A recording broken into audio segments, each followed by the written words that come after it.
जाति विवाद का बात ले आएंगे, एक बार विकास की बात नहीं करते, शिक्षा की बात नहीं करते। हमारे यहाँ तो जनगणना करने वाला आया ही नहीं। कौन जिला से आया? पटना जिला, पूरा मोहल्ले में नहीं आया। गुलजारबाग पूरे बिहार में बहुत जगह घर में नहीं गया है। जनगणना कहाँ हुआ है?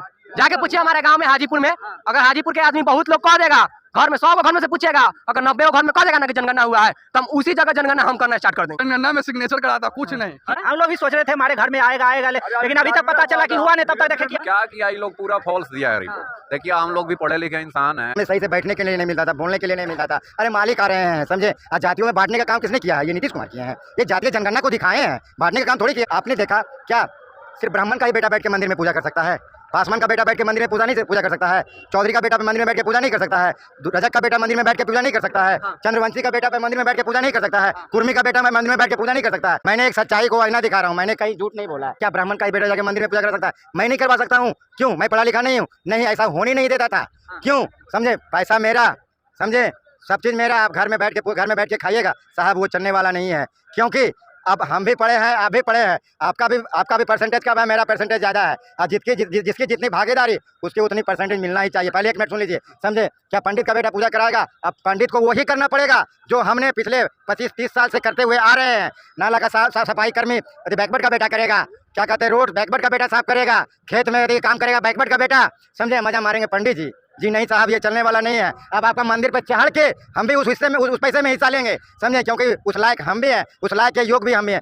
और मैं आपके साथ हूँ किशन कुमार। अभी हम पटना जंक्शन पे, अभी बिहार सरकार जातीय जनगणना को जो डेटा है उसको जारी की है, और जारी कर जो एनडीए के गठबंधन वाले लोग एकदम खुश हो रहे थे कि हमने बहुत बड़ा काम कर दिया। लेकिन मात्र 18 घंटे में ही मोदी जी ने चारों खाने चित कर दिया और फ्रंट फुट पर खेलने लगे। मोदी जी ने कहा देश में 2 ही जाति है, एक अमीर और दूसरा गरीब। जातीय जनगणना के लेकर जो बिहार सरकार, ओनली फॉर बिहार सरकार डेटा दी है, उसमें आप कहां तक संतुष्ट हैं और आपका क्या कहना है? जो बिहार सरकार जातीय जनगणना दी है, नजदीक आ जाइए, उसको आप कैसे देखते हो?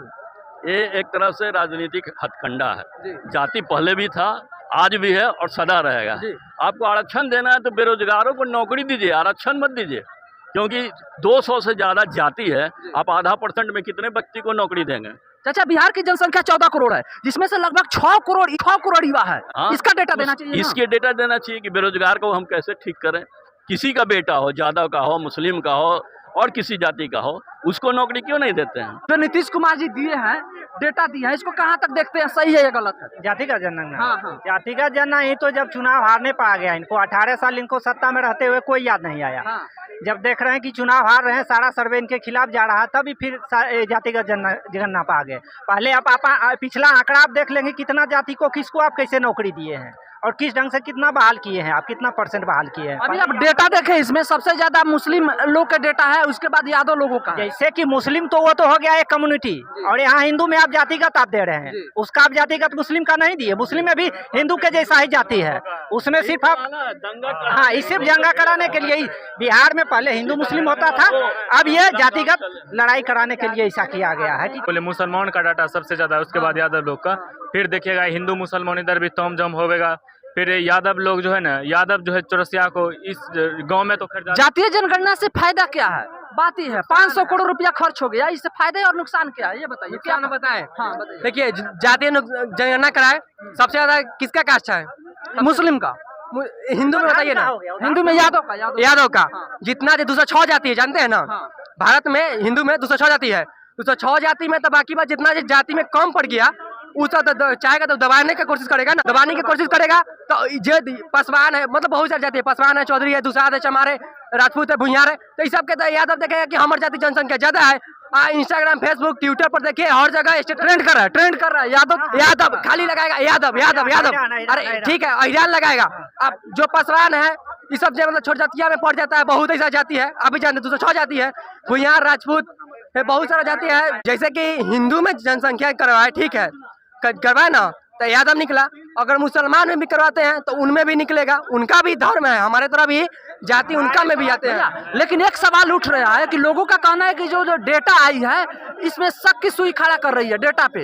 ये भूमिहार या स्वर्णिम जाति का जो लोग है वो बोल रहे हैं कि मेरा डेटा कम दिखाया जा रहा है। हाँ हाँ, इसमें बहुत कम दिखाएगा। पहले जो है सो जीतता था बहुत ज्यादा, जिस क्षेत्र से एक क्षेत्र चुनाव जीतता था, जहाँ से भी खड़ा होता था पूर्ण अपने जात के बदौलत जीतता था, वहाँ भी डाटा कम दिखाया जा रहा है और बता रहा है कि वहाँ किसी के घर में गया ही नहीं और अपने से डाटा तैयार हो गया कि इतना % भूमिहार है, इतना % भैया लोगों का कहना है कि मेरा जाति का डेटा ज्यादा है तो मेरे को अधिकार मिलना चाहिए जनसंख्या के हिसाब से। तो नीतीश कुमार के जाति का डेटा लगभग 3% है, 3% से भी कम है और वो मुख्यमंत्री बन के बैठे हुए हैं। 1 कुछ % कुर्मी का होता है, ऐसे हो जाता है धानु करे कुशवाहा, कि तीनों मिला के हो जाता है 3-4%। लेकिन नीतीश जी का 1 कुछ % है, तो इस हिसाब से तुमको इस्तीफा दे देना चाहिए बिहार से। जात के अनुसार जब वोट पड़ेगा तो नीतीश जी 0 पर जाएंगे, इनको तो कोई वोट देगा नहीं, तो ये जात पात क्यों करवा रहे हैं? अरे नहीं भाई, फसाद करा। अगर जाति से, एक मिनट, जाति से अगर कोई बोले कि मैं जाति से मंत्री बन जाऊंगा तो ये तो गलत है। आप एलिजिबल है, किसी भी जाति को हो, किसी भी जाति को आप एलिजिबल है, आइए सामने। देखिए जाति के जनगणना नहीं कराना चाहिए, उनको जनगणना इस चीज का कराना चाहिए हमारा भारत में जितने भी बेरोजगार लड़का बैठे हुए हैं उसको रोजगार कैसे दिया जाए, उनका आगे का भविष्य कैसे देखा जाए। मगर यहाँ पे अब राजनीति कर रहे हैं कि जाति विवाद का बात ले आएंगे, एक बार विकास की बात नहीं करते हैं, शिक्षा की बात नहीं करते हैं। हर जगह जाइएगा ना तो नेतागिरी, आदमी नेता बनने से पहले हमारे भी कुछ है, आदमी पॉलिटिक्स में है, उसको हम बराबर कहते हैं कि देखो भाई नेता बने हो तब शिक्षा पर ध्यान दो। अगर शिक्षा दोगे तो अपने भारत के आदमी खुद लड़ेगा, अपने लिए खुद लड़ेगा, अपने विकास के लिए। मगर शिक्षा के बात नहीं आता है, जाति धर्म के बात आएगा और दंगा फसाद होगा। हाँ, जाति जनगणना की रिपोर्ट आई है बिहार सरकार की तरफ से, जन्म दर ज्यादा है, मृत्यु दर कम है। तो फिर कैसे सभी जातियों की आबादी घटती गई और केवल 1-2 विशेष जातियों की आबादी बढ़ गई? ये तो सवाल खड़ा होता है। हमारे यहाँ तो जनगणना करने वाला आया ही नहीं। आप पहले बताइए। बहुत बड़ी बात बोल रहे हैं आप। हमारे यहाँ जनगणना वाला आया ही नहीं। आपके यहाँ जनगणना वाला आया ही नहीं। कौन जिला से है? पटना जिला, पूरा मोहल्ले में नहीं आया। गुलजारबाग पूरा जाति जनगणना नहीं आया, पूरा मोहल्ले में नहीं आया भैया। पूरे बिहार में ऐसा सिस्टम है, पूरे बिहार में बहुत जगह घर में नहीं गया है, ये आंकड़ा तैयार हो गया। जनगणना कहाँ हुआ है? जाके पूछिए हमारे गांव में हाजीपुर में, अगर हाजीपुर के आदमी बहुत लोग कह देगा, घर में 100 घर में से पूछेगा, अगर 90 घर में कह देगा ना कि जनगणना हुआ है तो हम उसी जगह जनगणना हम करना स्टार्ट कर देंगे। माननीय भैया जनगणना में सिग्नेचर कराता कुछ नहीं।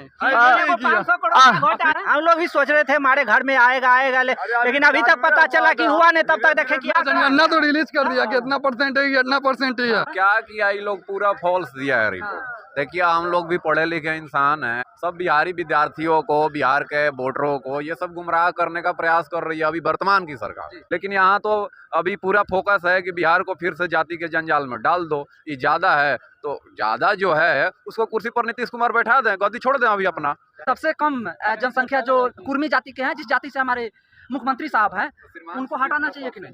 क्यों हटाएंगे? लोकप्रियता के कारण है ना, वो अपने मन से थोड़ी आया है, बिहार की पब्लिक ने चुना है उनको। आपने बोला बिहार के पब्लिक ने चुना है, तो मैं आप सभी को जानकारी के लिए बता दूं, नीतीश कुमार कितने वर्षों से चुनाव नहीं लड़ते हैं, बिहार की जनता उनसे नहीं चुनती है। उनकी क्या जातीय जनगणना, इससे फायदा है क्या? फायदा बिल्कुल फायदा है साहब, समझे। 83% वाले को फायदा है, क्योंकि आप देख लिया जाए, समझे, 90 से पहले की देख लिया जाए, समझे। हम लोग जितने भी 83% में है, किन्हीं के घर में किन्हीं का गेस्ट आ जाता था ना, तो समझे उसको कुर्सी पर से उतार दिया जाता था। ये फॉरवर्ड क्लास वाले लोग करते थे। 83% वाले जो हैं, हम लोग को क्या मिलता था, समझे, सही से बैठने के लिए नहीं मिलता था, बोलने के लिए नहीं मिलता था। अरे मालिक आ रहे हैं, समझे। आज जातियों में बांटने का काम किसने किया है? ये नीतीश कुमार किए हैं। ये जातीय जनगणना को दिखाए हैं, बांटने का काम थोड़ी किया है। जो जिसके जितनी एक मिनट सर सुन लीजिए पहले। आपने देखा क्या सिर्फ ब्राह्मण का ही बेटा बैठ के मंदिर में पूजा कर सकता है? पासवान का बेटा बैठ के मंदिर में पूजा कर सकता है? चौधरी का बेटा मंदिर में बैठ के पूजा नहीं कर सकता है? रजक का बेटा मंदिर में बैठ के पूजा नहीं कर सकता है? चंद्रवंशी का बेटा मंदिर में बैठ के पूजा नहीं कर सकता है? कुर्मी का बेटा मंदिर में बैठ के पूजा नहीं कर सकता है? मैंने एक सच्चाई को आईना दिखा रहा हूँ, मैंने कहीं झूठ नहीं बोला है। अगर किन्हीं को शंका है बैकवर्ड क्लास वाले को, तो वो अपने दादाजी से जाके पूछे। वो मेरे दादाजी आज रहते तो मैं आप भी अपने दादाजी जाके पूछ लेता। तो पहले सुन लीजिए सर आप, क्या मैंने कहा था आपसे, क्या ब्राह्मण का ही बेटा जाके मंदिर में पूजा करा सकता है? मैं नहीं करवा सकता हूँ। क्यों? मैं पढ़ा लिखा नहीं हूँ? नहीं, ऐसा होने नहीं देता था। क्यों? समझे, पैसा मेरा, समझे, सब चीज़ मेरा। आप घर में बैठ के खाइएगा साहब, वो चलने वाला नहीं है। क्योंकि अब हम भी पढ़े हैं, आप भी पढ़े हैं, आपका भी परसेंटेज कम है, मेरा परसेंटेज ज़्यादा है। और जिसकी जितनी भागीदारी उसकी उतनी परसेंटेज मिलना ही चाहिए। पहले 1 मिनट सुन लीजिए, समझे? क्या पंडित का बेटा पूजा कराएगा? अब पंडित को वही करना पड़ेगा जो हमने पिछले 25-30 साल से करते हुए आ रहे हैं। नाला का साफ सफाई कर्मी यदि बैकवर्ड का बेटा करेगा, क्या कहते हैं, रोड बैकवर्ड का बेटा साफ करेगा, खेत में यदि काम करेगा बैकवर्ड का बेटा, समझे? मजा मारेंगे पंडित जी नहीं साहब, ये चलने वाला नहीं है। अब आपका मंदिर पे चढ़ के हम भी उस हिस्से में उस पैसे में हिस्सा लेंगे, समझे? क्योंकि उस लायक हम भी हैं, उस लायक के योग भी हम भी हैं। और कहते हैं आपकी फॉरवर्ड बैकवर्ड वाले को क्या मिला है? आने वाले 90 के दशक को अगर देख लिया जाए तो हम तो उस समय थे ही नहीं, अगर होंगे तो जन्म हुआ होगा, लेकिन हम लोग के पिताजी को, दादाजी को कुर्सी पे बैठने का मौका नहीं मिलता था, समझे? 1 मिनट सुन लीजिए। तो आपका कहना है कि जो जातीय जनगणना हुआ है इससे फायदा होगा, आपका अधिकार मिलेगा? बिल्कुल। मिलेगा ना? बिल्कुल अधिकार। 1 मिनट। अभी कुछ दिन पहले मैं आप जा रहा हूँ, कुछ दिन पहले जीतन राम मांझी मुख्यमंत्री थे बिहार के, एक मंदिर में चले गए तो वहाँ का मंदिर धोया गया, दूध से धोया गया। दूसरा सवाल, द्रौपदी मुर्मू जी यहाँ पे अक्षरधाम मंदिर में उनका गर्भगृह तक नहीं जाने दिया गया। मैं दिखा रहा हूँ आपको कि जब एक बिहार के प्रतिनिधि के साथ इस तरह से हो सकता है तो आम लोगों के साथ क्या हो सकता है, ये आप नहीं समझ सकते हैं। जब कि खत्म हो जाएगा, समझे? बिहार के एक सीएम के साथ जब ऐसा दुर्व्यवहार हो सकता है तो फिर आम लोगों को बैकवर्ड और जो 83% में आते उनके साथ क्या होगा? आप इसका मुआयना निकाल लीजिए। उनका जमीन छीन लिया जाता था, उनको बैठने नहीं दिया था ज़्यादा था, समझे? उनका बच्चा को सही से पढ़ने का मौका नहीं मिलता था। बच्चे को पढ़ा के लोग सोचते थे किसी तरह जवान करके फलना बाबू के यहाँ नौकरी लगा देंगे। आज वही खत्म हो रहा है, उसी चीज़ को ख़त्म किया जा रहा है। आज मैंने आपको तो कह दिया, ब्राह्मण का बेटा पूजा कर सकता था, किसी पासवान का बेटा भी मंदिर में जाके पूजा